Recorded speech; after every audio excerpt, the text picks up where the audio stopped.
श्याम बाबा का अनुपम रूप, श्रद्धा, विश्वास और चमत्कार की अमर गाथा। राजस्थान के सीकर जिले के पास एक छोटा सा गांव था, धनपुर। वहीं रहता था एक युवक मोहन। मोहन बहुत गरीब था, लेकिन उसका दिल बहुत अमीर था, श्याम बाबा की भक्ति से भरा हुआ। हर सुबह उठकर वह सबसे पहले बाबा का नाम लेता, जय श्री श्याम। उसके घर में एक छोटी सी फोटो थी बाबा की, जिसके सामने वह रोज दीपक जलाता था। मोहन की मां बीमार रहती थी, इलाज के लिए पैसे नहीं थे। मोहन दिन रात मेहनत करता, फिर भी घर चलाना मुश्किल था। एक दिन डॉक्टर ने कह दिया, अगर जल्दी इलाज नहीं हुआ तो हालत बिगड़ सकती है। मोहन टूट गया। उस रात वह देर तक रोता रहा।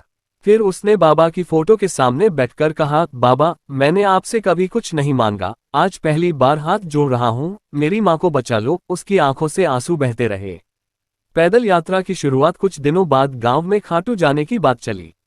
मोहन ने ठान लिया, मैं पैदल जाऊंगा, जब तक बाबा दर्शन नहीं देंगे वापस नहीं लौटूंगा।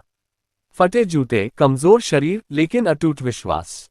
रास्ते में लोग मजाक उड़ाते, इतनी दूर पैदल, पागल है क्या। मोहन बस मुस्करा देता, बाबा बुला रहे हैं। 3 दिन की कठिन यात्रा के बाद वह खाटू पहुंचा। बाबा का दरबार मंदिर में भारी भीड़ थी, धक्का मुक्की, शोर, लेकिन जैसे ही मोहन ने बाबा के चेहरे की ओर देखा, वो वहीं ठहर गया। उसे लगा जैसे बाबा मुस्करा रहे हों। उसकी आंखों से आंसू बह निकले। बाबा, माँ को ठीक कर दो, बस यही वरदान चाहिए। वह घंटों वहीं बैठा रहा। अद्भुत अनुभव। रात को धर्मशाला में सोते समय मोहन ने सपना देखा। उसने देखा एक दिव्य प्रकाश, नीले और सुनहरे रंग की आभा, और सामने खड़े थे श्याम बाबा अपने अनुपम रूप में। मोर मुकुट, कमल सी आंखें, करुणा भरी मुस्कान।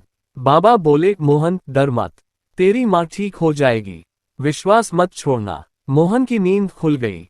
उसका शरीर कांप रहा था, दिल में अपार शांति थी। चमत्कार। सुबह उसने गांव फोन किया। माँ की आवाज आई, बेटा, आज मुझे बहुत अच्छा लग रहा है। डॉक्टर भी हैरान थे। रिपोर्ट नॉर्मल आने लगी। कुछ ही दिनों में माँ पूरी तरह ठीक हो गई।